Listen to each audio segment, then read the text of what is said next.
Puja dan puji syukur senantiasa kita panjatkan kepada Allah Subhanahu wa Ta'ala. Pada hari ini kita mesti diberikan kesehatan, sehat jasmani dan rohani, hingga pada hari ini kita bisa melaksanakan kegiatan kita selaku seorang pendidik dalam rangka mewujudkan pendidikan yang tercipta bagi peserta didik kita.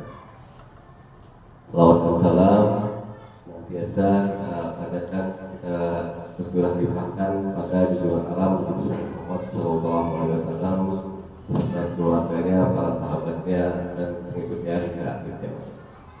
Yang saya hormati Bapak Kepala Sekolah SDN 21, Bapak Haji dari SPD MMPD, dan yang saya hormati rekan guru SDN 21 yang dalam hal ini mungkin tidak bisa saya sebutkan satu persatunya. Pada hari ini kita mengadakan kegiatan berbagi informasi dengan guru penggerak yang ada di sekolah kita yang sekarang ini sedang melaksanakan pembelajaran guru penggerak yang kira-kira sudah satu bulan berjalan. Nah, hari ini kita bersama-sama saling berbagi informasi dari khususnya Bu Siti Rohmah yang sedang menjalankan pendidikan guru penggerak, agar manfaatnya bisa kita rasakan bersama.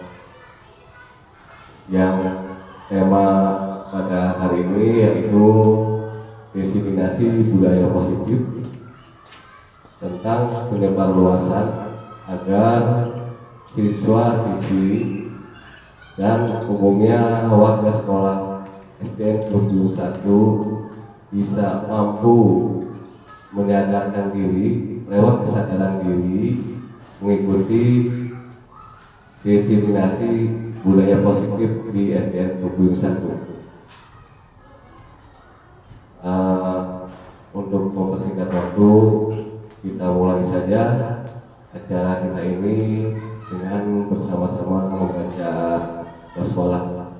Bismillahirrahmanirrahim. Selanjutnya saya akan membacakan acara yang akan kita laksanakan pada hari ini.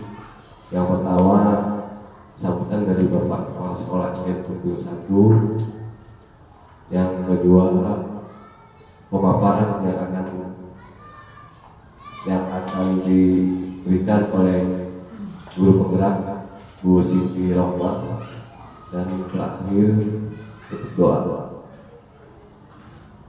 Mengingat acara berikutnya, kita dengarkan sambutan dan sekaligus arahan dari Bapak Kepala Sekolah SDN 21, Bapak Haji dari SPD MMPD, dipersilakan.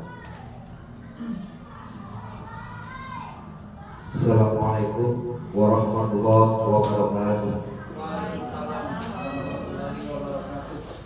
Alhamdulillahirabbil alamin, wassalatu wassalamu ala asrofil anbiya'i wal mursalin wa ala alihi wa sahbihi ajma'in, amma ba'du. Utlubul ilma minal mahdi ila al-hadis. Tuntutlah ilmu dari kecil, dari ayunan sampai ke liangan, artinya sampai mati. Sudah menjadi kewajiban bahwa kita selaku seorang pendidik yang terus belajar dan belajar untuk kedepannya, karena di era informasi dan globalisasi untuk pendidikan di masa ini yang Masya Allah begitu luasnya, yang begitu besarnya, perhatian dan pemerintah juga alhamdulillah kepada kita guru-guru memfasilitasinya dalam berbagai kegiatan-kegiatan. Alhamdulillah pada hari ini kita melaksanakan dari teman kita selaku guru penggerak, selaku calon guru penggerak, Ibu Siti Rohmah SPD yang telah melaksanakan kegiatan-kegiatannya di sekolah ini yang mewarnai dalam pembelajaran proses kegiatan belajar mengajar yang luar biasa. Ada peningkatan. Kali ini selaku kepala sekolah mengajak, ayo kita berbagi, kita bertanya, kita terus bertanya dan terus belajar kepada teman kita selaku guru penggerak. Sesuai dengan tema sekarang, yaitu diseminasi, merupakan bentuk kegiatan kelompok ataupun individu agar kita mendapat informasi atau kita akan sadar menerima dan melaksanakan informasi tersebut, yaitu tentang guru penggerak yang telah dilaksanakan, bagaimana beliau mengajar dengan baik, bagaimana menggunakan metode apa yang digunakan, dia berbagi kepada kita semua. Alhamdulillah. Dalam hal ini pula selaku kepala sekolah, dukungan 100% bahkan 300% didukung terus. Ini merupakan kebanggaan buat SD kita Teluk Biru 1. Dari satu kecamatan hanya 2 yang terpilih, termasuk SD kita yang terpilih menjadi calon guru penggerak. Ini Masya Allah luar biasa karena saingan yang begitu ketat. Dalam hal ini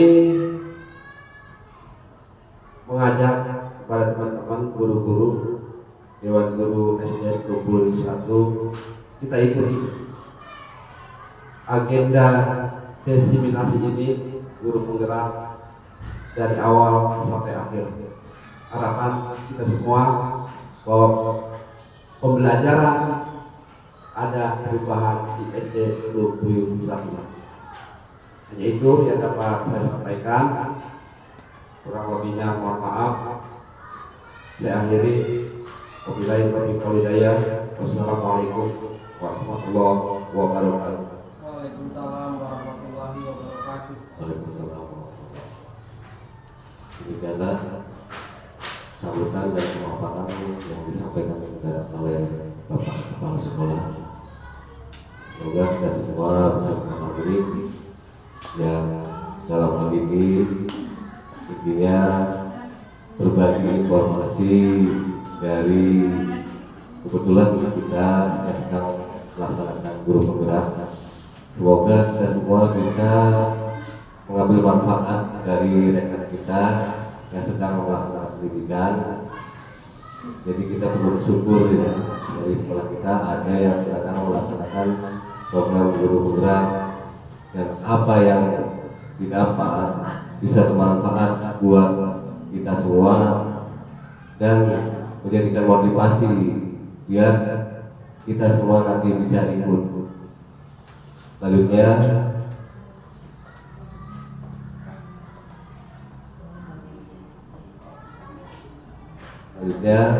kita meningkat pada acara berikutnya. Sebelum Bu Siti memaparkan apa yang akan dipaparkan terkait dengan kegiatan hari ini, marilah kita mulai dengan menyanyikan lagu Indonesia Raya sama-sama. Dipersilakan untuk berdiri.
Bismillahirrahmanirrahim.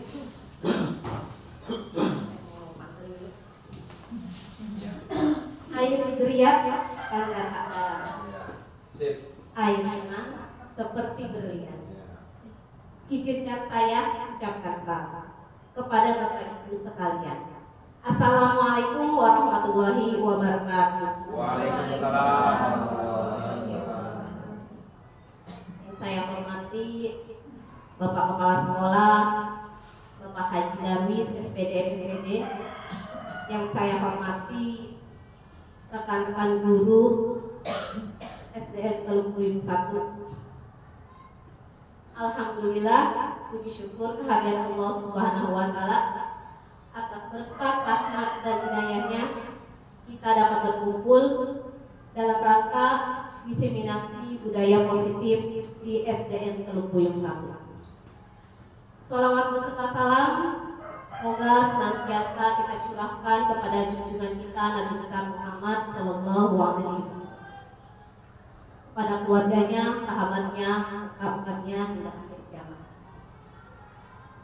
Sebelumnya saya mau ucapkan terima kasih terlebih dahulu kepada Bapak Kepala Sekolah yang begitu besar mendukung kegiatan program guru penggerak ini, serta teman-teman guru-guru hebat yang mau meluangkan waktunya serta mendukung program guru penggerak yang saya jalani saat ini.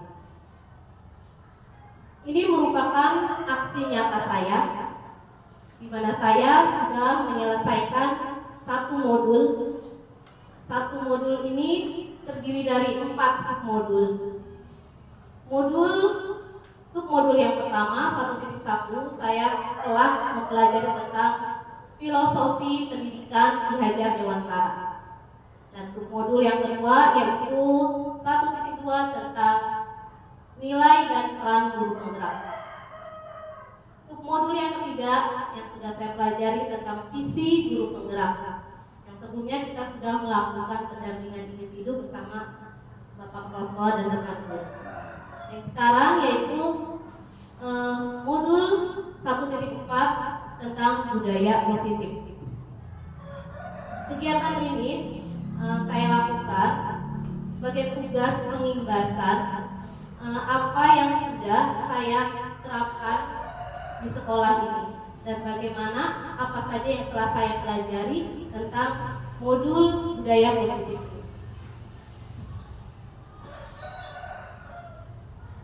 Oke, Bapak Ibu sebelumnya, selamat datang Bapak Ibu guru hebat. Mari kita belajar bersama, berkolaborasi, saling mendukung demi terwujudnya budaya positif di sekolah yang kita cintai. Jadi di sini saya tidak menggurui, kita sama-sama belajar. Saya juga masih belajar. Sebelumnya kita buat kesepakatan terlebih dahulu. Kesepakatan yang telah saya buat, yang pertama, setiap peserta memiliki kesempatan untuk bertanya ataupun menyampaikan pendapat. Saling menghormati. Jika ada yang berbicara, peserta mendengarkan. Kemudian mengikuti kegiatan dengan perasaan gembira. Jadi kita di sini nggak usah takut, kita santai saja dan bersama saling berbagi. Oke. Mungkin ibu bertanya-tanya ya, mau bahas apa sih? Bahas apa sih? Nah, sebelumnya saya akan memaparkan tujuan dari kegiatan ini. Tujuan dari kegiatan ini adalah yang pertama, mendapatkan pemahaman baru tentang konsep budaya positif di lingkungan sekolah yang berpihak pada murid. Memahami konsep disiplin positif untuk menciptakan murid dengan profil pelajar Pancasila. Yang ketiga, memahami peran kita sebagai guru untuk membangun budaya positif dengan menerapkan konsep disiplin positif dalam berinteraksi dengan murid. Ini yang akan nanti kita lakukan. Sebelum kita masuk tentang budaya positif, saya akan memaparkan sedikit tentang filosofi pendidikan Ki Hajar Dewantara. Menurut Ki Hajar Dewantara, tujuan pendidikan adalah menuntun segala kekuatan kodrat yang ada pada anak-anak agar mereka mencapai keselamatan dan kebahagiaan yang setinggi-tingginya, baik sebagai manusia maupun anggota masyarakat. Jadi di sini kita guru diibaratkan sebagai petani, sedangkan murid itu sebagai benih. Sedangkan sekolah adalah tempat persemaian benih-benih kebudayaan. Oke, sebelumnya saya mau tanya dulu dengan Bapak Ibu ya. Yes or no? Yes. Setuju atau tidak? Hukuman dapat mendisiplinkan anak. Yes or no? No. Oke, kompak. Pemberian hukuman dengan hal positif dapat meningkatkan disiplin anak. Yes. Memberi penghargaan dapat meningkatkan motivasi belajar anak. Yes. Oke. Ke depan kita akan bahas tentang ini, Bapak Ibu ya. Saya tidak akan menjudge ini betul atau salah, tapi kita nanti lihat materi. Dalam budaya positif modul ini beberapa materi yang akan dibahas, yaitu pertama tentang disiplin positif, kemudian teori motivasi, hukuman, penghargaan, restitusi, kemudian keyakinan kelas, kebutuhan dasar manusia dan dunia, restitusi 5 posisi kontrol, restitusi segitiga restitusi. Oke, kita masuk yang pertama terlebih dahulu, disiplin positif. Sebelumnya saya mau tanya Bapak Ibu dulu. Menurut Bapak Ibu, pandangan Bapak Ibu, disiplin itu apa sih? Siapa yang mau pendapatnya? Disiplin. Kalau menurut Bapak Kepala Sekolah nih, disiplin itu apa? Ya, pokoknya taat. Taat. Iya. Oke. Itu Taat kalau aturan. dia taat aturan. Oke. Ada yang mau menang tata tertib? Tata tertib. Oke. Tata tertib. Oke, baik. Ada lagi? Peraturan ya, biar seringnya. Dalam budaya kita, makna disiplin dimaknai menjadi sesuatu yang dilakukan seseorang pada orang lain untuk mendapatkan kepatuhan. Kita cenderung menghubungkan kata disiplin itu tentang ketidaknyamanan. Nah, siswa lebih sering karena aturan tidak boleh memakai sepatu misalnya. Dia taat karena takut ada aturan jadinya. Nah, nanti di sini kita akan bahas motivasi dari internal atau eksternal pada diri siswa itu. Nah, sebagai pendidik, tujuan kita ya adalah menciptakan anak-anak yang memiliki disiplin diri sehingga mereka bisa berperilaku dengan mengacu pada nilai-nilai kebajikan universal dan memiliki motivasi intrinsik dari dalam diri. Nah, kadang ya kita belum tahu nih anak melakukan dia taat itu apakah karena dia takut aturan atau memang sudah tertanam dari dirinya sendiri, kesadaran dirinya sendiri. Ya. Oleh karena itu, kita pendidik hanya dapat menuntun tumbuh atau hidupnya kodrat anak yang ada pada anak-anak.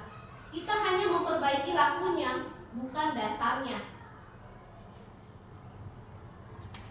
Disiplin positif merupakan salah satu cara penerapan disiplin yang bertujuan untuk menumbuhkan kesadaran serta memberdayakan anak untuk melakukan sesuatu tanpa adanya paksaan, ya. Kemudian hukuman, ancaman.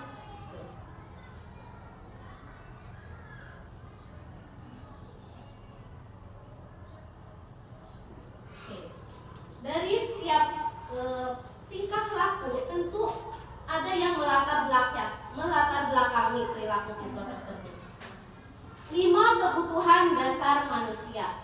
Nah, kadang kita lihat perilaku anak-anak ya. Ini anak-anak apakah sudah terpenuhi 5 kebutuhan dasar tersebut? Yang pertama adalah survival, bertahan hidup, kebutuhan dasar. Ya, ini kebutuhan dasarnya seperti makan, tempat tinggal, sandang, pangan, papan. Kebutuhan dasar yang kedua adalah love and belonging, yaitu kasih sayang dan rasa diterima. Kebutuhan untuk memberi dan menerima kasih sayang atau kebutuhan untuk merasa menjadi bagian dari suatu kelompok. Kadang kita di kelas pernah melihat anak yang dikit-dikit pengennya peluk. Nah, ini dia kebutuhan kasih sayangnya, dia membutuhkan kasih sayang. Terus ada juga yang diam, kalau ditanya baru jawab. Nah, itu juga termasuk kebutuhan dia. Dia pengennya ditanya. Kalau mau jawab maunya ditanya dulu. Memahami gitu Bisa ya. memahami kita. Kira-kira Gitu loh. dia sedang apa yang dia butuhkan. Kemudian penguasaan. Ya, keinginan untuk dianggap berharga, bisa membuat perbedaan, bisa membuat pencapaian. Nah, yang juara atau yang nilainya bagus, dia juga ingin mendapat penghargaan, apresiasi seperti itu. Kemudian kebebasan, kebutuhan akan kemandirian atau otonomi, memiliki pilihan, dapat diartikan siswa tidak terkekang, apalagi melalui peraturan. Ya, jadi siswa juga ingin bebas. Misalnya di kelas kita hanya memberi tugas kerjakan. Padahal kita tidak tahu dalam diri siswa, mungkin dia bete banget, bosan banget, kapan mainnya misalnya. Itulah kita upayakan sebagai guru, kita variasikan pembelajaran kita mungkin dengan bermain game pembelajarannya. Jadi jangan hanya menonton atau itu saja. Kita lihat kebutuhan anak juga. Anak juga perlu kebebasan. Dia ingin kebutuhannya itu juga terpenuhi. Kemudian fun, ya, kesenangan. Sama siswa ingin senang-senang. Ya, seperti pembelajaran yang menyenangkan, ini hampir sama ya, dia bebas, dia ingin senang, ya maksudnya seperti itu. Jadi kita sebagai guru harus peka. Nih anak-anak kira-kira lebih butuhnya apa? Boleh sesekali kita tanya, anak-anak mau belajarnya gimana nih? Misalnya ingin di luar, oke kita gunakan. Jadi tidak hanya di dalam kelas, kita bisa belajar di alam, beragam pembelajaran. Kita masuk kedua, motivasi perilaku manusia. Motivasi itu adalah dorongan. Dorongan yang timbul pada diri seseorang secara sadar atau tidak sadar untuk melakukan sesuatu tindakan dengan tujuan tertentu. Ini. Motivasi untuk menghindari ketidaknyamanan atau hukuman. Kita lihat contohnya, misalnya murid melakukan disiplin diri karena dia takut dihukum. Jadi dia hanya disiplin karena dia takut. Berarti ini motivasinya masih dari luar, ekstrinsik, belum tertanam dari dirinya. Untuk mendapatkan imbalan dari orang lain. Nah, contohnya murid melakukan disiplin karena ingin mendapatkan imbalan. Katanya, ayo kalau nanti sekolahnya rajin dapat permen misalnya. Akhirnya sekolahnya rajin. Terus kok nggak dapat permen? Males nggak sekolah. Harus gitu. Jadi dia tertib atau disiplinnya hanya jika mendapatkan imbalan tersebut. Jadi belum juga tertanam dari dalam dirinya. Ini masih motivasi ekstrinsik. Kemudian motivasi untuk menghargai nilai-nilai kebajikan diri sendiri. Murid melakukan disiplin diri karena sadar akan nilai kebajikan dirinya. Nah, inilah yang dimaksud dengan motivasi intrinsik. Nah, tugas kita Bapak Ibu di sini kita dapat menanamkan bagaimana murid kita bisa tertanam dalam dirinya, motivasinya dari dalam dirinya. Tujuan dari disiplin positif ini Bapak Ibu. Jadi tanpa ada penghargaan, imbalan, mereka bisa termotivasi dalam dirinya sendiri. Konsep disiplin identitas gagal. Maksudnya apa identitas gagal? Karena ada hukuman. Dikatakan disiplin, tapi disiplinnya masih gagal karena adanya hukuman. Hukuman menyakitkan, tentu apalagi yang dihukum. Misal kita anak datang terlambat, lari lapangan 5 putaran misalnya. Boleh tuh ya. Ya, tentu akan menyakitkan bagi siswa itu. Itulah kita mendisiplinkan, tapi ada hukuman, disiplinnya gagal. Kalau seperti itu, tidak nyaman. Yang namanya hukuman, dia akan merasa tidak nyaman. Murid takut, akan pasti tumbuh rasa takut. Kalau tidak mengerjakan, misalnya akan disuruh cuci WC atau dilari segala macam. Nah, murid jadi merasa takut. Oh, saya harus disiplin, tapi karena disiplinnya karena takut hukuman. Murid menyembunyikan kesalahan. Nah, biasanya ini timbul akhirnya murid berbohong karena kalau saya jujur nanti saya dihukum. Akhirnya lebih timbul akan murid menyembunyikan kesalahannya. Kalau kita sering hukuman, murid rendah diri. Murid akan menjadi rendah diri. Rasa takut. Iya, betul. Disiplin identitas gagal yang kedua, penghargaan. Nah, ini penghargaan. Penghargaan ini ada kala baiknya, ada kala tidak baik, Bapak Ibu ya. Kenapa? Di sini disiplin kita gunakan penghargaan. Tidak efektif. Ya, penghargaan itu tidak efektif. Anak akan disiplin karena ada penghargaan. Ketika penghargaan itu tidak diberikan, bisa jadi anak akan tidak disiplin kembali. Merusak hubungan.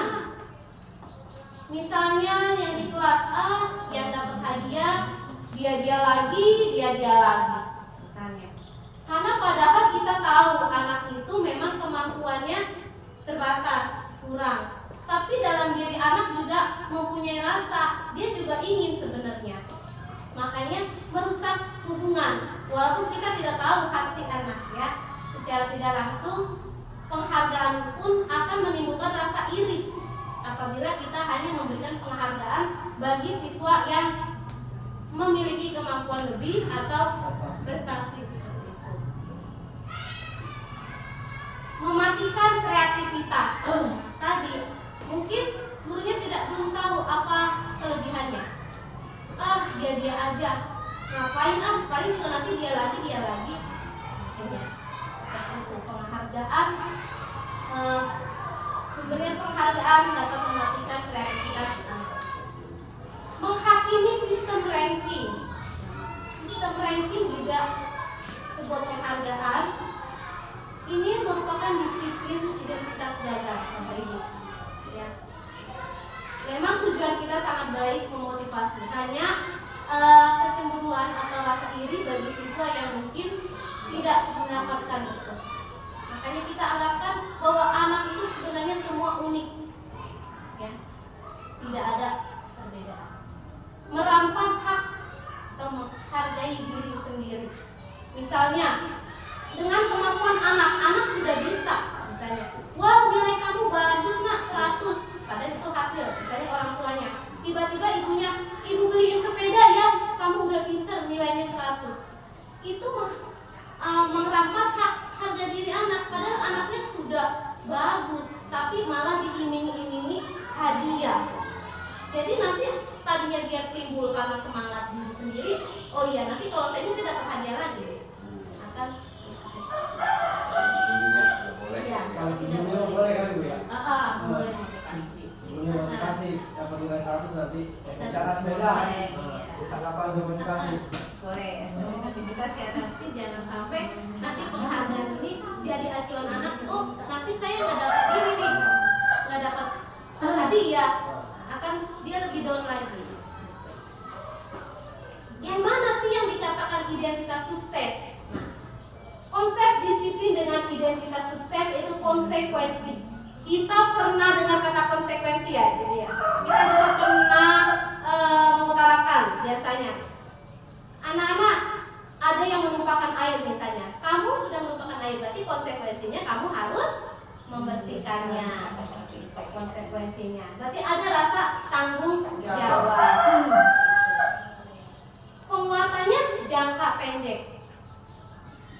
Perlu monitoring berkelanjutan. Konsekuensi ini lebih baik ketimbang harus hukuman atau penghargaan.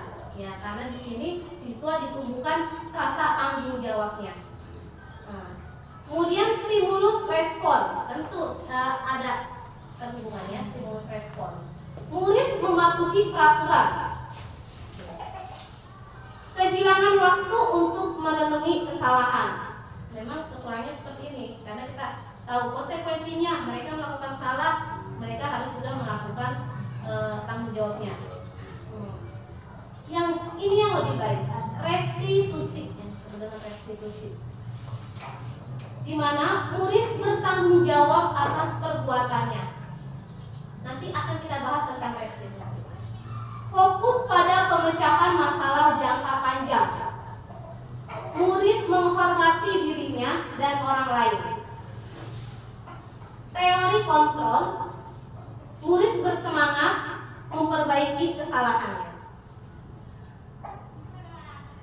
Nah, apa sih restitusi itu? Restitusi adalah proses menciptakan kondisi bagi murid untuk memperbaiki kesalahan mereka, sehingga mereka bisa kembali pada kelompok mereka dengan karakter yang lebih kuat. Jadi restitusi juga adalah proses kolaboratif yang mengajarkan murid untuk mencari solusi untuk masalah mereka dan membantu murid berpikir tentang orang seperti apa yang mereka inginkan atau tujuan mulianya dan bagaimana mereka harus memperlakukan orang lain menurut Pearson Gosling. Ciri-ciri restitusi. Ada 9 ciri-ciri restitusi. Restitusi bukan untuk menebus kesalahan, namun untuk belajar dari kesalahan. Memperbaiki hubungan. Tawaran bukan paksaan. Restitusi itu menuntun untuk melihat ke dalam diri. Restitusi mencari kebutuhan dasar yang mendasari tindakan. Restitusi diri adalah cara yang paling baik. Restitusi fokus pada karakter, bukan tindakan. Kemudian restitusi fokus pada solusi. Restitusi mengembalikan murid yang berbuat salah pada kelompoknya. Jadi di sini murid tidak akan merasa jati dirinya rendah. Kita masuk ke dalam kasus untuk membedakan hukuman, konsekuensi, dan restitusi. Kita lihat perbedaannya. Contoh kasus, siswa sering tidak mengerjakan PR. Nah, bagaimana dalam bentuk hukuman? Guru menghukum siswa tersebut hormat bendera selama 10 menit. Kamu tidak mengerjakan PR, hormat bendera selama 10 menit. Ini bentuk hukuman. Guru marah dan murid menjadi takut. Kamu pasti murid akan takut. Konsekuensi lebih baik dari hukuman. Guru memberikan konsekuensi PR-nya saat istirahat atau dikerjakan sebanyak 3 kali lipat. Kamu tidak mengerjakan PR, berarti konsekuensinya kamu menulis 3 kali lipat. Guru tegas, siswa menghormati peraturan. Kemudian restitusi. Guru menanyakan keyakinan kelas atau dirinya.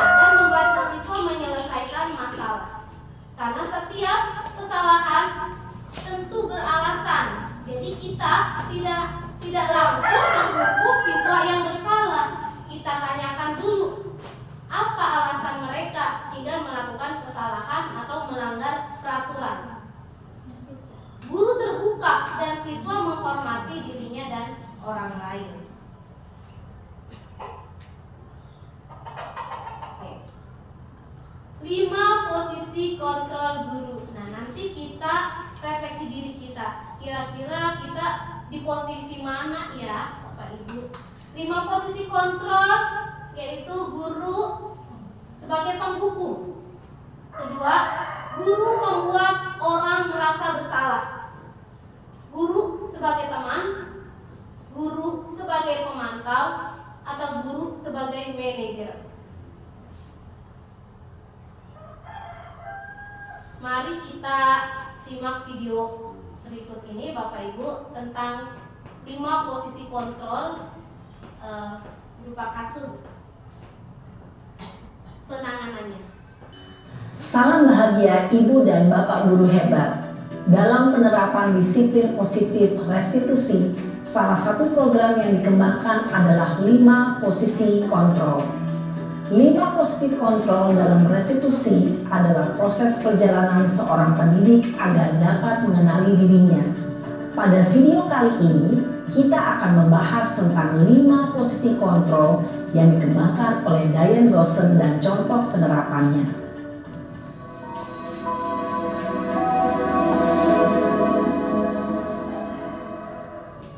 5 posisi kontrol itu adalah 1. Posisi penghukum. 2. Posisi pembuat merasa bersalah. 3. Posisi teman. 4. Posisi pemantau atau monitor. Dan 5. Posisi manajer. Untuk lebih memahami kelima posisi tersebut, mari kita saksikan kasus Naren yang terlambat hadir 20 menit di sekolah dan melihat bagaimana kelima posisi kontrol dalam menghadapi masalah tersebut.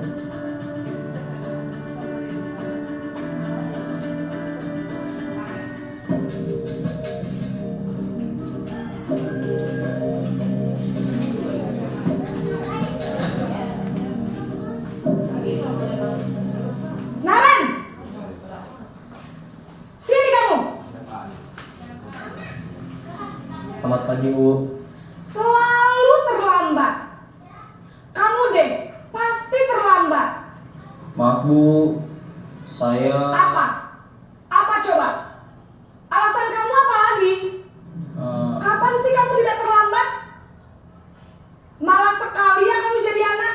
saya Dasar pemalas.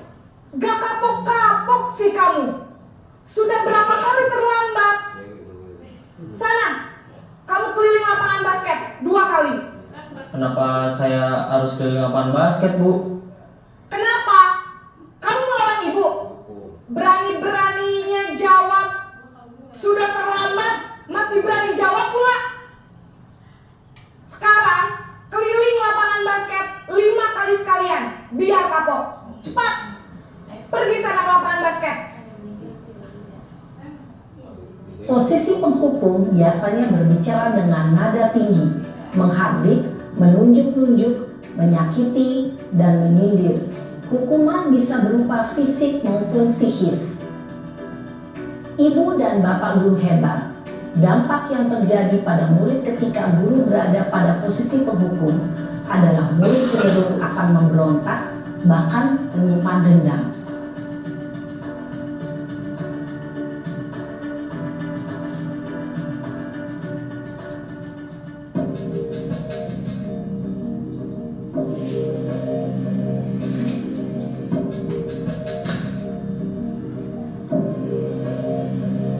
Naren!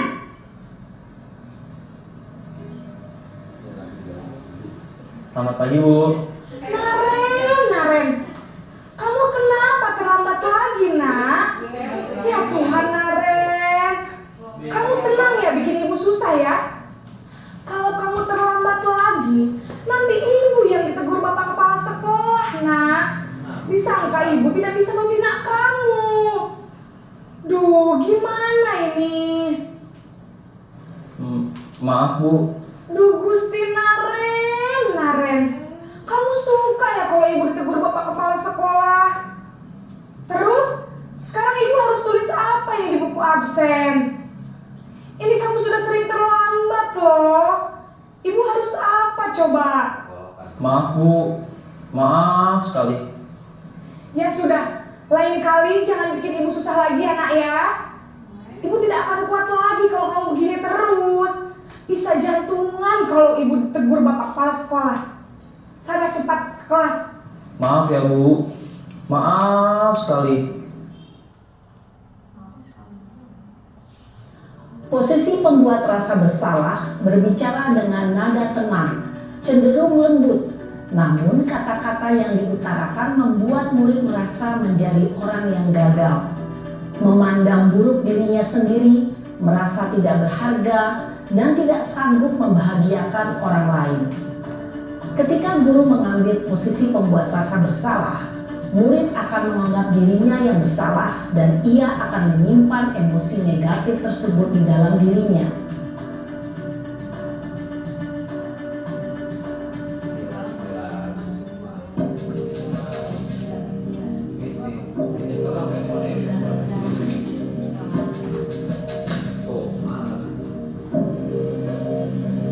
Naren!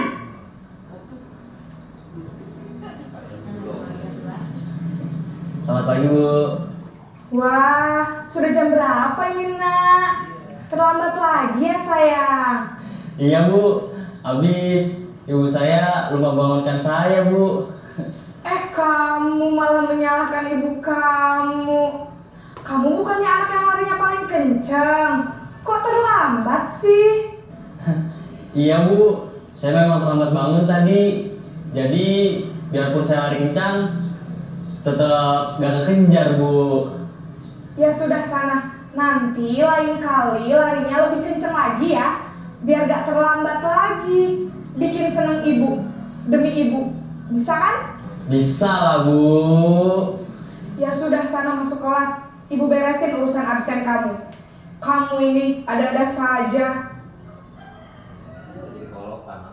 Dalam posisi teman, guru berbicara dengan nada suara ramah, akrab, cenderung bersenda gurau untuk menjaga suasana tetap santai. Murid akan merasa senang, aman, dan akrab dengan guru. Identitas yang tercipta adalah identitas sukses atau berhasil. Namun, perlu diingat, karena ini masih dorongan eksternal, maka ada faktor ketergantungan dari murid kepada orang tertentu. Di sini guru aksennya, sehingga di lain waktu murid bisa berperilaku baik, namun hanya kepada orang-orang tertentu saja.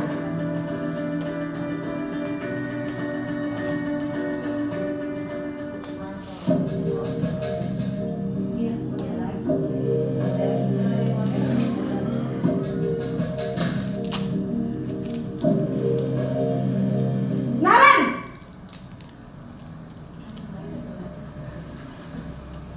Selamat pagi Bu. Naren, apa peraturan sekolah kita tentang jam berapa kita harus masuk sekolah nak? Kita harus di sekolah jam 7 Bu. Iya betul, sekarang sudah jam 7.20. Naren sudah tahu konsekuensinya jika terlambat hadir. Paham Bu. Saya harus tinggal kelas pas jam istirahat selama 20 menit. Iya benar, konsekuensinya demikian. Jadi nanti jam 9.30 pas istirahat, kamu harus tinggal di kelas, kerjakan tugas tambahan untuk ketertinggalan kamu, ya? Baik Bu. Posisi pemantau mengandalkan penghitungan atau data untuk mengontrol murid. Guru mengarahkan murid berdasarkan peraturan dan konsekuensi. Seorang pemantau menunjukkan bahasa tubuh dan ekspresi wajah yang datar dan cenderung formal.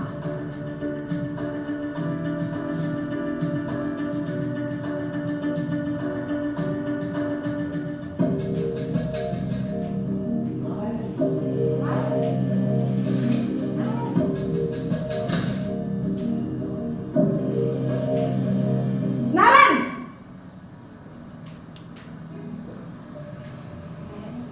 Selamat pagi Bu. Selamat pagi Naren. Maaf Bu, saya terlambat. Iya, sekolah masuknya jam 7, sekarang sudah jam 7.20. Jadi sekarang bagaimana ini Naren? Maaf Bu, saya lupa setel alarm saya semalam. Baiklah, menurut kamu, keyakinan sekolah yang mana yang perlu kamu tingkatkan? Menghargai diri sendiri dan orang lain mungkin ya Bu. Setuju. Jadi, apakah Naren meyakini prinsip saling menghormati tersebut? Iya Bu, saya meyakininya. Apakah Naren bersedia memperbaiki masalah keterlambatan ini? Bersedia Bu. Bagaimana kamu akan perbaiki masalah keterlambatan ini? Saya akan coba untuk tidak lupa menyetel alarm saya Bu. Baik, kalau Naren lupa menyetel alarm di rumah, ada orang yang kira-kira bisa bantu mengingatkan tidak? Ada Bu, kakak saya, Kak Emma. Ada lagi selain Kak Emma? Selain Kak Emma, ada ibu saya. Baik, jadi yang mengingatkan Naren adalah Kak Emma dan ibu kamu ya? Kira-kira akan mulai setel alarm kapan nih Naren? Setelah pulang sekolah, akan segera saya lakukan. Baik, jadi Naren akan setel alarm untuk bangun besok pagi dan akan diingatkan oleh kakak dan ibunda Naren ya. Ada lagi yang mungkin perlu dilakukan Naren agar tidak terlambat bangun lagi? Tidak ada Bu. Baik Naren, terima kasih untuk kerjasama kamu. Sekarang kamu perlu kembali ke kelas untuk belajar. Baik Bu, terima kasih.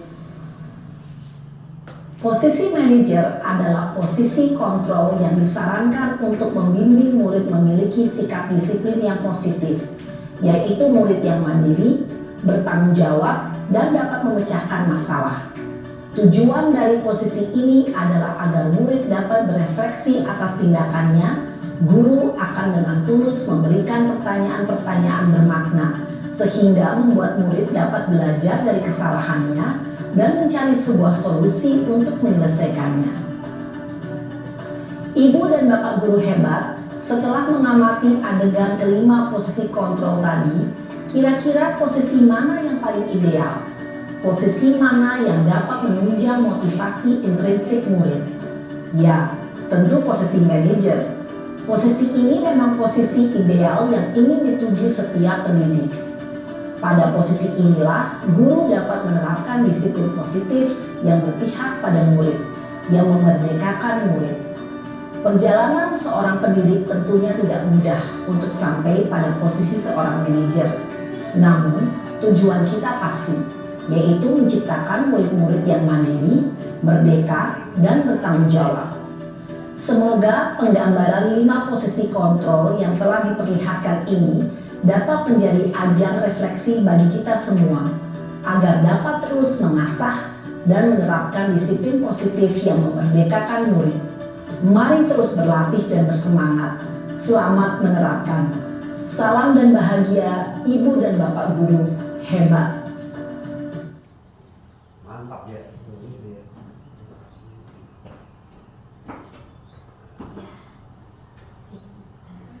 Kita sudah lihat tayangannya ya Bapak Ibu tentang 5 posisi kontrol. Kita bisa refleksi diri kita sendiri.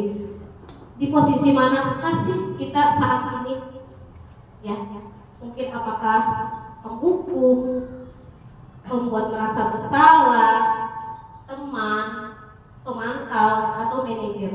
Walaupun idealnya adalah posisi kontrolnya manajer. Namun untuk mencapai itu perlu proses kita.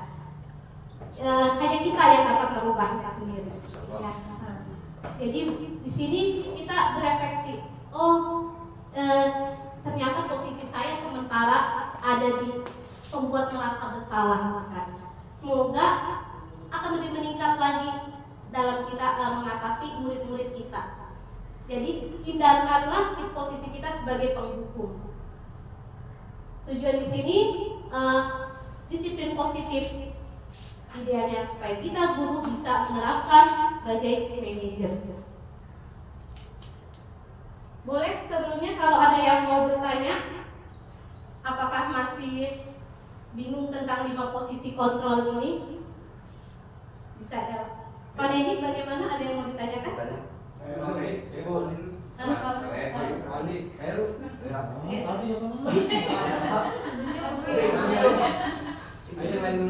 di ini ya. Pertanyaannya. Itu nanya. Ibu Ali. Iya. Pembantu apa namanya ada Makanya Kita lanjut ya. Ini ada baik. Nah, ini gambaran kita. Ternyata inilah kita pentingnya kita mengikuti perkembangan. Apakah kita sudah benar dengan apa yang kita lakukan, atau mungkin ada yang dirugikan dengan tingkah laku kita atau perbuatan kita kepada anak didik kita. Di sini kita merefleksi pentingnya kita tahu posisi kontrol guru tersebut. Oke. Mengapa keyakinan kelas? Tadi ada hubungannya juga dengan tadi kasus Naren ya, di akhir manajer dia menanyakan keyakinan kelasnya.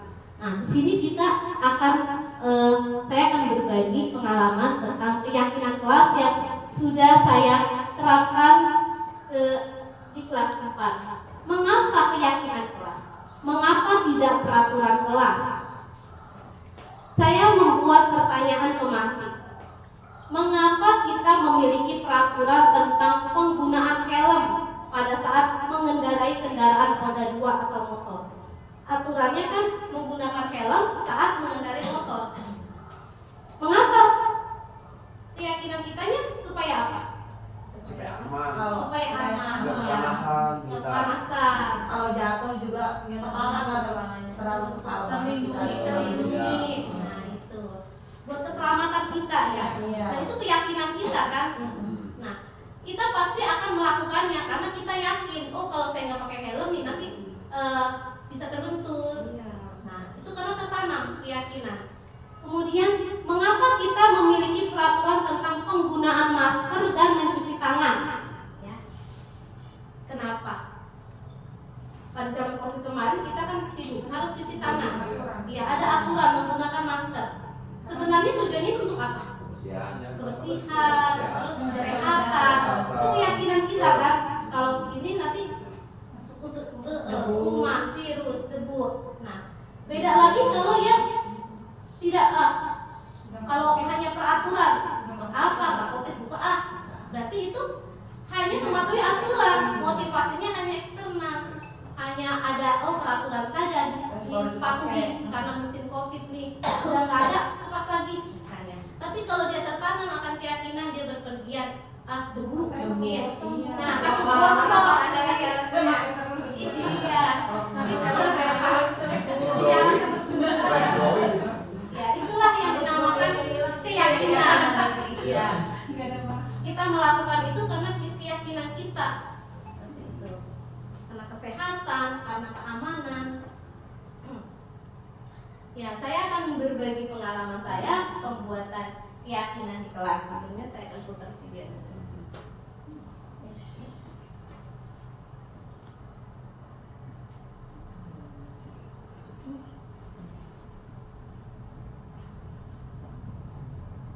Assalamualaikum warahmatullahi wabarakatuh.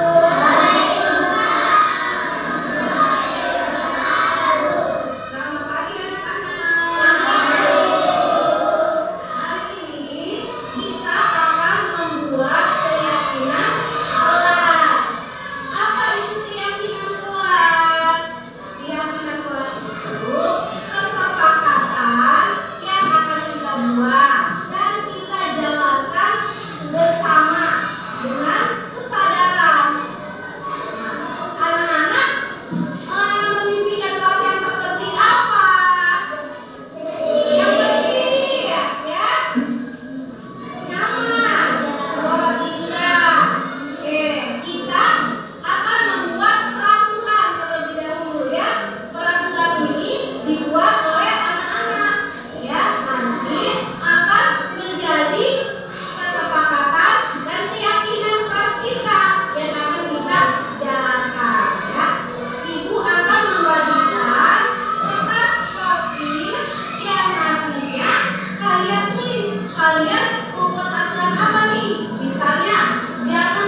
sudah saya jalankan, Bapak Ibu.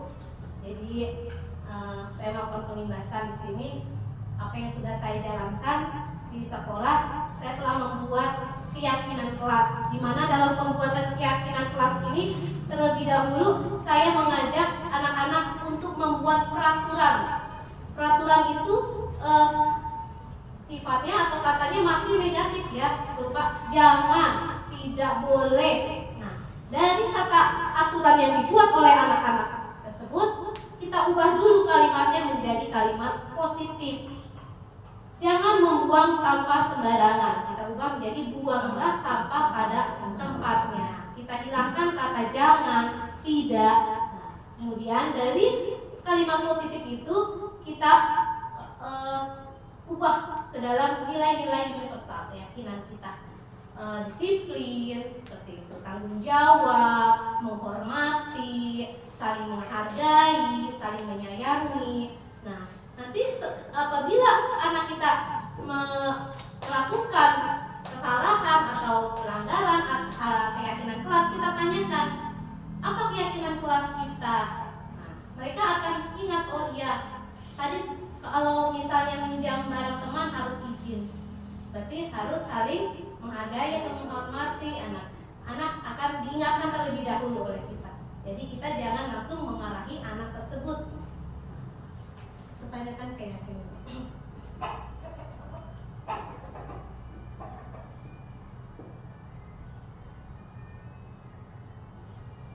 Sini. Bagaimana pembentukan keyakinan kelas? Nah, keyakinan kelas lebih abstrak dari peraturan tadi katanya. Mungkin kalau anak-anak TK kelas 1 masih belum paham apa ini saling disiplinnya ngapain. Cuma kalau kelas atas sudah lebih paham disiplin itu banyak nanti tentunya ya. Tentu dia harus datang tepat waktu dan lain sebagainya. Jadi kita kemas dalam satu keyakinan disiplin dan tanggung jawab. Kemudian dibuat dalam bentuk positif. Tadi kalimatnya juga positif, tidak ada kata jangan, tidak, berupa pernyataan universal, tadi saling menghargai, saling menyayangi, sedikit saja agar mudah diingat. Jadi nggak usah banyak-banyak aturannya, biar dia lebih ingat, sesuai dengan kondisi kelas agar mudah diterapkan. Semua warga sekolah atau kelas dibuatkan saat membuatnya. Jadi anak-anak sendiri yang buat. Oke, kita masuk ke restitusi, segitiga restitusi. Proses tahapan berdasarkan teori kontrol. Tadi idealnya kan kita ini sebagai manajer. Ada langkah-langkah yang akan kita lakukan. Ada 3 langkah. Yang pertama, menstabilkan identitas. Nah, kita semua akan melakukan hal terbaik yang bisa kita lakukan. Jadi kita tanya dulu, kita netralkan dulu anak-anak, kita tanya. Validasi tindakan yang salah. Nah, semua perilaku memiliki alasan. Jadi kita tanyakan alasannya, mengapa anak melakukan hal tersebut. Menanyakan keyakinan. Kita semua memiliki motivasi internal. Kalau keyakinan itu sudah dibuat, tertanam dalam diri anak, mereka akan menyadari akan kesalahannya. Nah, di sini kita mengajak anak itu untuk bersikap tanggung jawab. Bagaimana cara dia mempertanggungjawabkan kesalahannya. Dalam segitiga restitusi pada sisi ada paling bawah ya, di langkah pertama itu menstabilkan identitas, dan validasi tindakan yang salah dan menanyakan keyakinan. Ini kalimat yang sering digunakan, menstabilkan identitas. Berbuat salah itu tidak apa-apa. Jadi kita sampaikan ke anak-anak, tidak ada manusia yang sempurna. Saya juga pernah melakukan kesalahan seperti itu. Kita bisa menyelesaikan ini. Bapak atau Ibu tidak tertarik mencari siapa yang salah, tapi Bapak Ibu ingin mencari solusi dari permasalahan ini. Kamu berhak merasa begitu. Kamu sedang menjadi teman yang baik. Apakah kamu menjadi teman yang baik? validasi tindakan yang salah, kalimat yang sering digunakan, yang biasa digunakan. Padahal kamu bisa melakukan yang lebih buruk dari ini ya. Kamu pasti punya alasan mengapa kamu melakukan hal itu. Kamu patut bangga pada dirimu sendiri karena kamu telah melindungi sesuatu yang penting buatmu. Kamu boleh mempertahankan sikap itu, tapi kamu harus menambahkan sikap yang baru. Biasanya kalau anak-anak yang kokoh kita perbaiki tingkatnya.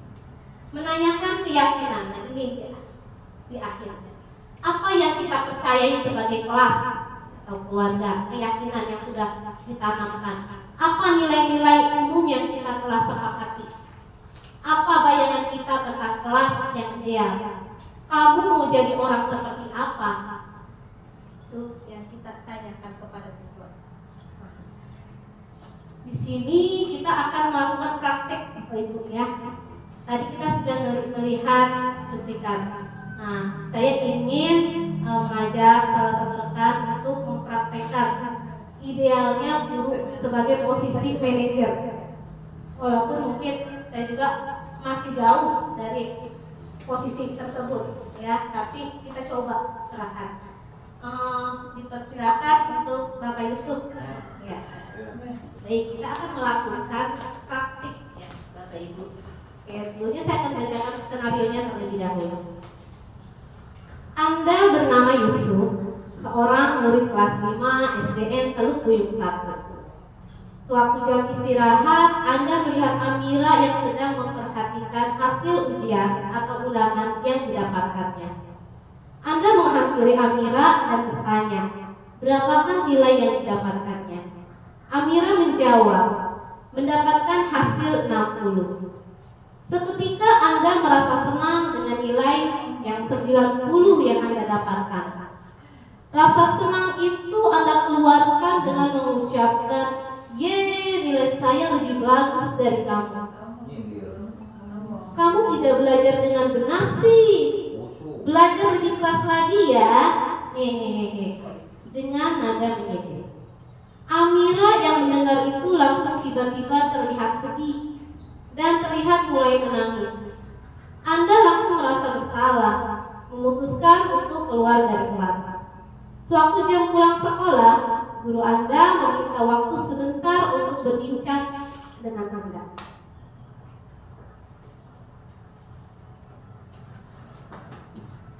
Assalamualaikum. Waalaikumsalam warahmatullahi wabarakatuh. Silakan duduk Yusuf. Ada apa saya dipanggil ke depan Ibu? Apa yang kamu lakukan tadi terhadap Amira, Yusuf? Saya mengejek Amira, Bu. Mengapa kamu lakukan itu? Karena saya merasa bangga bahwa saya lebih hebat dari Amira. Iya, bisa terlihat kamu merasa bangga terhadap hasil yang kamu dapatkan. Tapi ada hal yang jadinya merugikan orang lain. Apakah kamu tahu dengan mengejek Amira dapat melukai hati Amira? Iya Ibu, saya tahu. Berbuat salah itu tidak apa-apa. Tidak ada manusia yang sempurna. Pasti kamu mempunyai alasan mengapa kamu melakukan hal tersebut. Saya hanya ingin Amira lebih keras lagi supaya nilainya lebih baik, Bu. Yusuf, masih ingat keyakinan kelas kita? Ingat, Bu, Apa itu? setiap anggota kelas perlu saling menghargai. Saling menghargai. Kamu mengingat baik keyakinan kelas kita. Apakah dengan mengejek teman, kamu menghargai orang lain? Tidak, Bu. Sekarang, apa yang bisa kamu lakukan untuk menyelesaikan masalah ini? Saya akan minta maaf, Bu, dan mengajak Amira untuk belajar bersama dan tidak akan mengulangi kesalahan itu lagi. Oke, pegang janjimu ya, dan jangan ulangi lagi. Iya, Bu. Makasih ya, Bu. Ya, sama-sama. Sekarang kamu boleh ke tempat dudukmu. Baik, Bu. Terima kasih. Oke, tepuk tangan untuk Bapak Yusuf. Bila contoh bagaimana kita menyikapi jika murid kita melakukan hal yang melanggar keyakinan kelas kita. Itu kita buat agar anak tersebut dapat mempertanggungjawabkannya. Jadi tujuan disiplin positif di sini menumbuhkan anak mandiri, bertanggung jawab, Bapak Ibu. Oke. Dalam penerapan program disiplin positif, hendaknya guru memiliki standar kepribadian profesional dan sosial yang baik, di mana guru mampu berefleksi pada posisi kontrolnya saat ini. Bagaimana perjalanan dirinya sebagai seorang emong, itu posisi manajer, yang menuntun murid menjadi insan yang mandiri, merdeka, dan bertanggung jawab. Baik, Bapak Ibu, itu sudah rangkaian saya sampaikan. Sebelum saya menutupnya, saya mau pantun juga, karena di awal dengan pantun, saya akhiri dengan pantun. Burung darat, burung cendrawasih, cari dulu di Papua. Cukup sekian dan terima kasih. Semoga bermanfaat untuk semua. Assalamualaikum warahmatullahi wabarakatuh. Waalaikumsalam. Kembalikan kepada Bapak Moderator.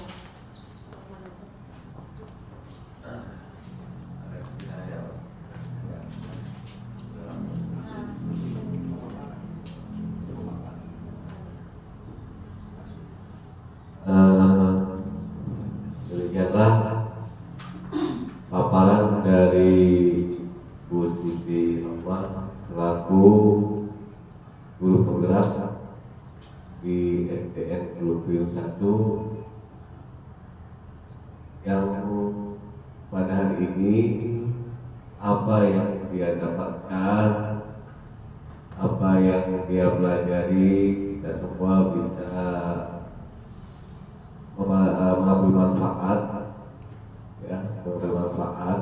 Contoh daripada kegiatan yang nanti bisa bermanfaat untuk peserta didik kita semua. Amin ya Allah ya Rabbal Alamin.